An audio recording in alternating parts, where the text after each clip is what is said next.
Alright guys, स्वागत है आपका इस वीडियो में। तो एपिसोड की शुरुआत में यहाँ पे हमें फिर से डीमन कासल का सीन दिखाया जाता है। अब जैसे कि आपको याद होगा कि यहाँ पे सब कुछ खत्म हो गया था, किंग बारान को यहाँ पे हरा दिया था जिन्वू ने, जिसके बाद यहाँ पे जिन्वू को काफी सारे आइटम्स मिले होते हैं जैसे कि डीमन मोनार्च के रैंक और फलाना ढिगाना। लेकिन सबसे इंपॉर्टेंट चीज जो उसे चाहिए थी वो थी purified blood of demon king, जो कि उन 3 आइटम्स में से था जिसकी जरूरत हमें होली वाटर ऑफ लाइफ बनाने के लिए थी। ठीक है, अब यहाँ पे भाई जिन्वू इन सबकी क्राफ्टिंग शुरू कर देता है और एक नोटिफिकेशन बताया जाता है इस चीज में कि यार ये पोशन बनाने के चांसेस जो है ना वो इंटेलिजेंस के स्टैट पॉइंट्स पे डिपेंड करते हैं। तो जिन्वू यार ये सोचता है कि यार ये बात तो उसको पहले पता ही नहीं थी, अगर ऐसा था तो वो पहले ही इंटेलिजेंस स्टैट को इंक्रीज कर लेता, लेकिन भाई अब पता नहीं क्या होगा। तो एसल कहती है चिंता मत कीजिए सर, जिन्वू सब कुछ कर सकते हैं तो आपको कोई भी दिक्कत नहीं होगी। यहाँ पे टाइमर चल रहा होता है 3, 2, 1 और फाइनली यहाँ पे सक्सेसफुल हो चुका होता है। ठीक है, और ये एलेक्सर ऑफ लाइफ तैयार हो चुका होता है पूरी तरीके से। लेकिन जिन्वू एक चीज नोटिस करता है कि जो 3 इंग्रेडिएंट्स है ना वो थोड़े थोड़े यूज हुए हैं, बस एक ही चीज खत्म हुई है जो कि है spring water from the forest of echoes, वो पूरी तरह से खत्म हो चुका है। बाकी 2 आइटम्स अभी भी उसके थोड़े थोड़े बचे हैं। ठीक है ना, और फाइनली यहाँ पे होली वाटर ऑफ लाइफ उसे मिल चुका होता है और ये सिर्फ तभी काम करेगा जब इसकी पूरी बॉटल खाली हो जाएगी, यानी कि पूरी बॉटल पिएंगे तब। अब यहाँ पे जिन्वू ये सोचता है कि क्या ये चीज जिन्वू की मॉम को ठीक कर सकती है। अब यार एक ही जरिया है ये पता लगाने का, उसे जल्दी से जल्दी वहां पे जाना पड़ेगा हॉस्पिटल में।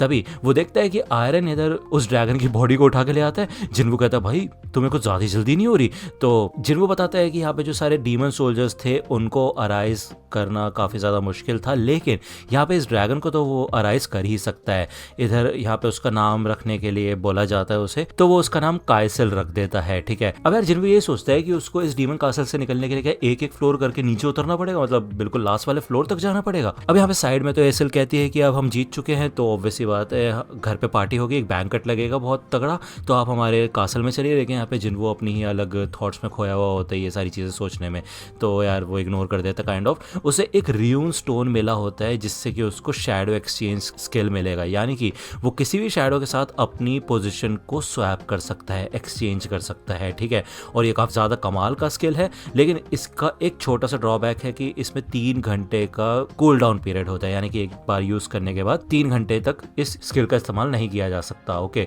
तो यार जिन्वू यहाँ पे माफ़ी मांगता है एसल से और कहता है कि देखो तुम अब चली जाओ और मैं नहीं आ सकता। ठीक है, तो एसल कहती है कि बैंकेट का क्या, तो जिन्वू कहता है देखो यार रेडिश क्लैन ना 8th फ्लोर पे है और वो काफ़ी ज़्यादा दूर है तो वहाँ मैं नहीं जा सकता, लेकिन चिंता मत करो हम फिर से मिलेंगे। ठीक है ना, वो यहाँ पे एकदम से गायब हो जाता है और उसकी जगह एक दूसरा ही सोल्जर आ जाता है। ये सोल्जर सोचता है भाई क्या हो गया, मैं यहाँ कैसे आ गया। तो ऑब्वियसली बात है यहाँ पे जिन्वू आ चुका होता है अपने नेबरहुड में। वो इधर काइसल को बुलाता है, उसके ऊपर चढ़ जाता है और उड़ता हुआ निकलता है हॉस्पिटल की तरफ। दूसरा यहाँ पे हमें हंटर एसोसिएशन का सीन दिखाया जाता है। अब जिनचुल बताता है कि इन लोगों को यहाँ पे कुछ फुटेज मिली है जापान की तरफ से उन आंट्स के बारे में। तो यार गुनही का सबसे बड़ा डाउट यही होता है कि जब ये लोग आइलैंड के ऊपर अटैक करेंगे और ये लोग मतलब क्वीन से लड़ रहे होंगे, तब जो गार्ड्स होंगे मतलब जो बाकी आंट्स होंगी वो एकदम से भागते हुए क्वीन के पास ना आ जाए।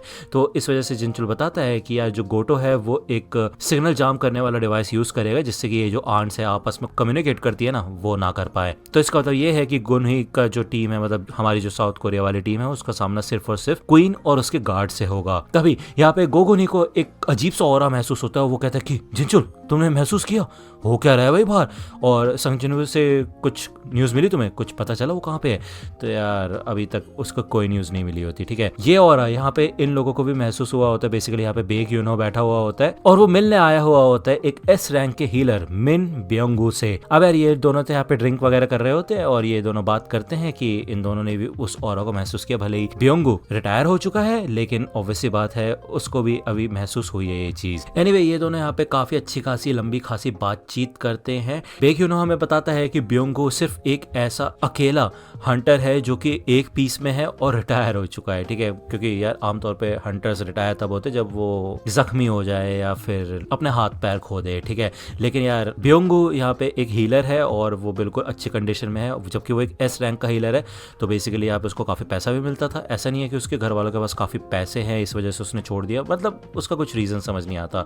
तो वो बताता है कि यार तुम्हें पता है ना कि योनसुक कैसे मरा था, तो वो बेसिकली योनसुक आंट आइलैंड पे गया था, मतलब जेजू आइलैंड पे, और उसकी काफी बुरी तरह से वाट लगी थी। तो बेग यही बोलता है कि देखो यार अगर मैं मैं वहाँ पे नहीं गया ना रेड पे, तो कोरिया में बाकी सब लोगों का भी यही हाल होगा, ठीक है, तो मेरे को जाना ही होगा। तो बेसिकली यहाँ पे ब्योंगो को ऐसा लगता है कि बेक उसको इनवाइट कर रहा है इस जेजू आइलैंड रेड पे, और वो कहता है मैं बिल्कुल भी नहीं जाऊंगा, मेरे बस की नहीं है ये सब कुछ संभालना, ठीक है ना। तो बेक कहता है देखो ऐसी बात नहीं है, मैं तुम्हें कोई इन्वाइट करने नहीं आया, मैं बस तुमसे मिलने के लिए आया हूँ, हो सकता है कि ये आखिरी बार हो जब हम मिल रहे हैं, है ना। तो यार ब्योंगो बताता है कि अब वो एक टीचर बनने का एग्जाम देने वाला है, क्योंकि ऑब्वियस बात है वो एक हंटर है, और इसी वजह से उसको काफी सारे इन्विटेशन आते रहते हैं अलग अलग गिल्ड से। यूजन कंस्ट्रक्शन की तरफ से भी उसको एक ऑफर आया था कि वो गिल्ड मास्टर बन जाए, लेकिन उसने सारे ऑफर्स को मना कर दिया, और बेसिकली वो यहाँ पे टीचर ही बनेगा और हिस्ट्री पढ़ाएगा, क्योंकि उसको कोरियन हिस्ट्री में बहुत इंटरेस्ट आ रहा है, ठीक है। बेक यहाँ पे यही सोचता है कि यार ऑब्वियस बात है कि काफी सारे हंटर्स हैं, और ज्यादातर हंटर्स को ना लड़ना पसंद है, और अंदर से उनकी आग जगती है, तो कोई यही रीजन तो नहीं है कि बंदे अवेकन होते हैं, हंटर्स बनते हैं, जिन लोगों के अंदर लड़ने की आग होती है। दूसरी ओर यहाँ पे हमें दिखाया जाता है हॉस्पिटल का सीन। फाइनली यहाँ पे जिन्वो खिड़की से अंदर आता है, और वो यहाँ पे सारी की सारी जर्नी याद करता है कि कैसे वो ई रैंक के हंटर से यहाँ तक आया है अभी, और सिस्टम का इसमें काफ़ी बड़ा रोल है। लेकिन क्या ये पोशन काम करेगा, ये पता लगाने का सिर्फ एक ही तरीका है, यहाँ पे उसको अपनी मॉम को इसे पिलाना होगा। लेकिन उसके हाथ कांपने लग जाते हैं, ऑब्वियसली बात है उसको डाउट हो रहा होता है कि ये चीज़ काम करेगी या नहीं, लेकिन उसे सिस्टम पे भरोसा करना होगा, और वो ये पूरा लिक्विड अपनी मॉम को पिला देता है। वो देखता है कि उसकी मॉम के गले पे एक स्कार है, वो बचपन का सीन याद करता है कि वो अपनी मॉम के बाल धोना चाहता था, और ये पानी काफ़ी गर्म था, जिस वजह से यहाँ पे उसकी मॉम की गर्दन जल गई थी, लेकिन फिर भी उसकी मॉम उसके बारे में ही सोच रही थी कि जिन्वो को कोई चोट ना लगी हो, ठीक है। फाइनली वो देखता है कि यहाँ पे उसकी मॉम का फेस ग्लो करने लग जाता है धीरे धीरे करके, मतलब पहले से बेहतर होने लग जाता है। अब वो सोचता है कि उसकी मॉम आंखें क्यों नहीं खोल रही, वो नहीं खोल रही होती काफ़ी देर से। अब वो सोचता है यार अपने आप को काफ़ी कोस रहा होता है, वो वेट करता रहता है। थोड़ी देर बाद उसकी मॉम उठ जाती है, और वो पूछती है कि जिन्वो क्या ये तुम हो। तो ऑब्वियसली बात है यहाँ पे वो पूछती है कितने साल से सो रही थी, वो तो 4 साल से सो रही थी बेसिकली, ठीक है। और वो जिना के बारे में पूछती है, और जिन्वो बताता है कि वो ठीक है। तो उसकी मॉम यही बोलती है कि बहुत अच्छे जिन्वो, तुमने काफ़ी अच्छे से ख्याल रखा अपनी सिस्टर का, और अपना प्रॉमिस पूरा किया, थैंक यू। तो यार वो काफ़ी ज़्यादा रोने लग जाता है जिन्वो, क्योंकि भाई मतलब शुरुआत से लेकर अब तक जो भी उसने मेहनत की थी वो इसी पल के लिए की थी, जिससे कि वो अपनी मॉम को ठीक कर पाए। तो यहाँ पे एक वार्ड बॉय होता है, वो आके इधर डॉक्टर को बताता है कि जो पेशेंट थी इटर्नल स्लीप में, वो एकदम से जाग चुके, मतलब ठीक हो चुके पूरी तरह से। तो जो उसके गार्डियन है ना, वो चाहते हैं कि उनको डिस्चार्ज कर दिया जाए। तो डॉक्टर तो कहता है क्या भाई, वो अभी चलने की भी हालत में नहीं होगी, 4 साल से सो रही थी वो। तो ये बंदा कहता है कि ऐसी बात नहीं है, मतलब वो आराम से चल पा रही हैं, और मतलब एकदम हेल्दी हो चुके, जैसे उनको कुछ हुआ ही नहीं था। तो ये डॉक्टर कहता है ऐसा कैसे हो सकता है भाई, वैसे भी अगर वो ठीक भी हो गए हो तो हम उनको इतनी इजीली डिस्चार्ज नहीं कर सकते, हमें मेडिकल कम्युनिटी को इन्फॉर्म करना होगा इसके बारे में, और लोगों को बताना होगा यार ये काफी अच्छा केस है। तो ये बंदा बताता है कि देखिए डॉक्टर, मैंने पेशेंट के गार्डियन से बात करने की कोशिश की, लेकिन वो कोई आम बंदा नहीं है। तो यहाँ पे बताया जाता है डॉक्टर को कि वो 10th S रैंक का हंटर है, संग जिन्वू।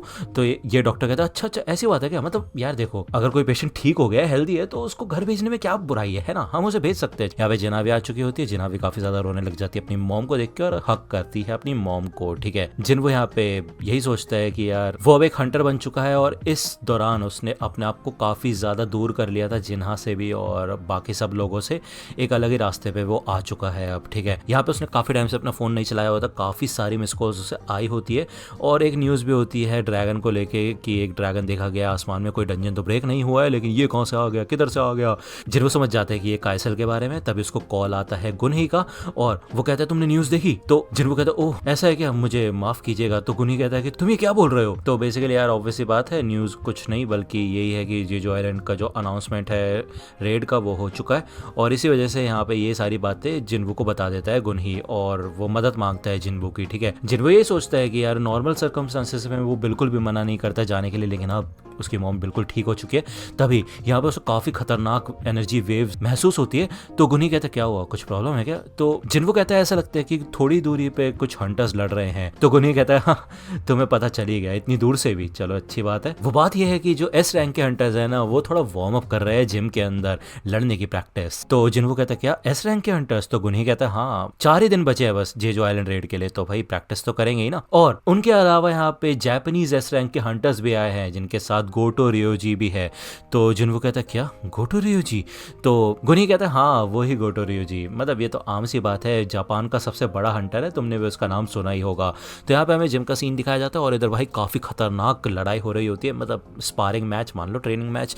इधर बेक लड़ रहा होता है और वो ट्रांसफॉर्म हो चुका होता है अच्छा खासा। इधर उसका सामना माँ से हो रहा होता है जो कि भाई कराटे की यूनिफॉर्म पहन के बैठा होता है, टाइकोंडो वगैरह की, ठीक है। इन दोनों की लड़ाई काफी अच्छी खासी हो रही होती है, एक दूसरे को टक्कर दे रहे होते हैं और इनका ही ऑरा यहाँ पे जिन्वो ने महसूस किया था। जिन्वो कहता है ऐसा लग रहा है कि मिस्टर बेक को काफी दिक्कत हो रही है इन्हें संभालने में। तभी यहाँ पे साइड में से चॉय जोंगिन आता है, वो कहता है कि ऐसी बात नहीं है, बेक अभी अपनी पूरी ताकत का इस्तेमाल ही नहीं कर रहा। तुमसे मिलकर खुशी हुई मिस्टर संग। वो जो बंदा है ना उधर, उसका नाम है मा डोंग वोक, फेम गिल्ड का, और ये भी एक एस रैंक का हंटर है, ठीक है। जिन्वो कहता है कि तुमने कहा कि मिस्टर बेक अपनी पूरी एनर्जी का इस्तेमाल नहीं कर रहे हैं, लेकिन क्यों? उनका सामने वाला ओपोनेंट तो इतना ताकतवर है ना। तो चॉय जोंगिन बताता है कि देखो यार, कुछ लोग ऐसे होते हैं जो कि दूसरे लोगों को देखते हुए अपनी पूरे कैपेसिटी का इस्तेमाल नहीं कर सकते। बात यह है कि जब बेक अपनी पूरी पावर का इस्तेमाल करता है तो वो पूरा मॉन्स्टर में तब्दील हो जाता है, काफी खतरनाक बात है। तो जिन्वो मन में सोचता है कि इसका मतलब ये सच है कि वो ट्रांसफॉर्म हो सकता है। फाइनली यहाँ पे भाई एस रैंक के जो जापानीज हंटर्स होते हैं वो भी आ चुके होते हैं, गोटो रियोजी वाली टीम पूरी की पूरी, ठीक है। इजावा, इशिडा, टानाका, होशिनो, कुमामोटो, टावाटा, फूजिशिमा, केई, शिमिजू। अब यार ये जो जापानीज हंटर्स होते हैं ना, इनको भी काफी खतरनाक ऑरा फील हो रहा होता है और ये ऑरा बेसिकली जिन्वो का ऑरा होता है। अब गोटो समझ जाता है कि ये पक्का कोई असैसिन टाइप का हंटर है और काफी खतरनाक ऑरा है इसका, भले बहुत छुपाने की कोशिश कर रहा है लेकिन भाई खुद ही नहीं छुपा पा रहा। काफी कमाल का असैसिन होगा ये, गोटो बोलता है। तो हानेकावा कहते हैं कि माफ कीजिएगा लेकिन ये मेज टाइप का हंटर है सर।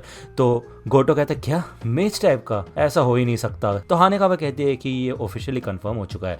तो इधर चाहे भी होती है, वो भी पहचान जाती है कि संग जिन्वो इधर आ चुका है, ठीक है। तभी यहाँ पे इशिडा इधर के से बोलती है कि यार वो जो बंदा है वो साउथ कोरिया का 10वां एस रैंक हंटर है कि नहीं?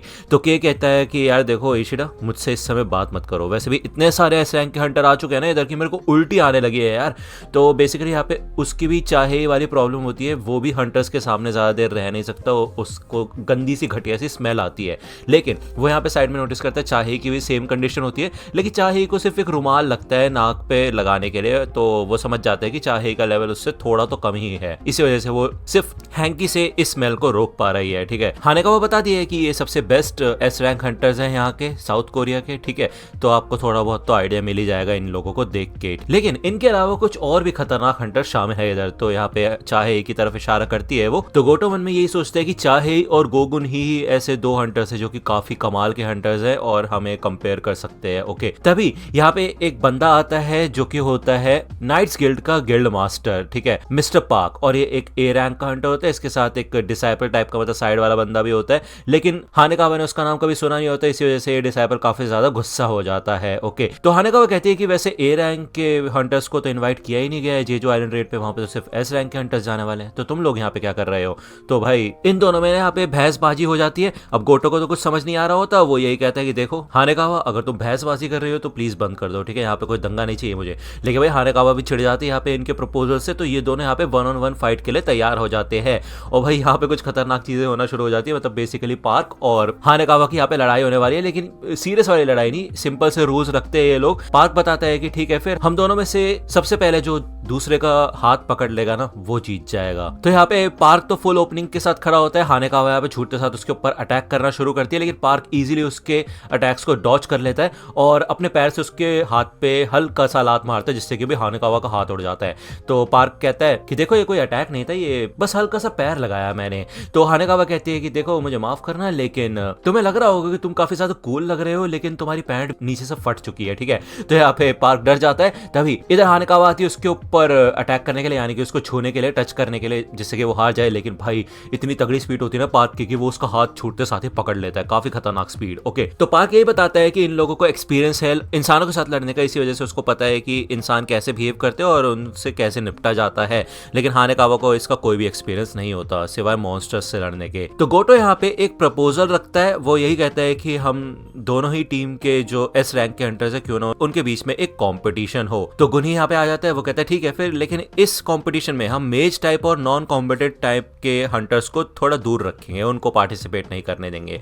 मतलब सिंपल सी बात है, जिन वो पार्टिसिपेट नहीं करेगा। तो इनकी यहाँ पे टीम बन जाती है, ये लोग 4-4 की टीम बना लेते हैं, ओके। साउथ कोरिया की तरफ से आते हैं बेक युनहो, मा डोंग वुक, चाहेई और लिम टाइग्यू। और जापान की तरफ से आते हैं टानाका केंजो, होशिनो कुमामोटो और टावाटा कानाए। ठीक है, अब ये सारे के सारे हंटर्स यहाँ पे लड़ना शुरू करेंगे, लेकिन इनके रूल्स कुछ अलग होते हैं। तो यार ये एपिसोड यहीं पे खत्म होता है। नेक्स्ट एपिसोड में जल्दी से जल्दी लाने की कोशिश करूंगा। और मुझे पता है यार आप इन वीडियोस पे काफी अच्छा खासा रिस्पॉन्स दिखा रहे हो सकता है कि मैं इन एपिसोड्स को कंटिन्यू करूं सीरीज के खत्म होने के बाद, यानी कि जब सोलो लेवलिंग का सीजन 2 खत्म हो जाएगा उसके बाद मैं रेगुलर वीडियोस लाना शुरू करूंगा। मतलब यार रेगुलर का मतलब ये है कि हर एक दिन में 2 दिन में वीडियोस डालेंगी। अभी मैं रोज इसलिए नहीं डाल रहा क्योंकि यार एनिमे चल रही है साइड बाय साइड, तो मेरे को उसके साथ चलानी है ये सीरीज, ठीक है ना, मानवा वाली। तो समझ रहे हो ना, इसी वजह से यहाँ पे इस चैनल को सब्सक्राइब कर लो, बने रहो इस चैनल के ऊपर। बस थोड़े समय की बात और है, 12 एपिसोड जैसे कवर होते हैं सोलो लेवलिंग सीजन 2 के। उसके बाद यहाँ पे रेगुलर वीडियोस मानवा की कवर करेंगे हम, क्योंकि काफी अच्छी खासी चल रही है मानवा, ठीक है। तो अगर आपको वीडियो पसंद आई हो तो लाइक करना, सब्सक्राइब कर लो अगर चैनल पे नए हो तो। मिलता हूँ आपसे अगली वीडियो में, तब तक के लिए गुड बाय।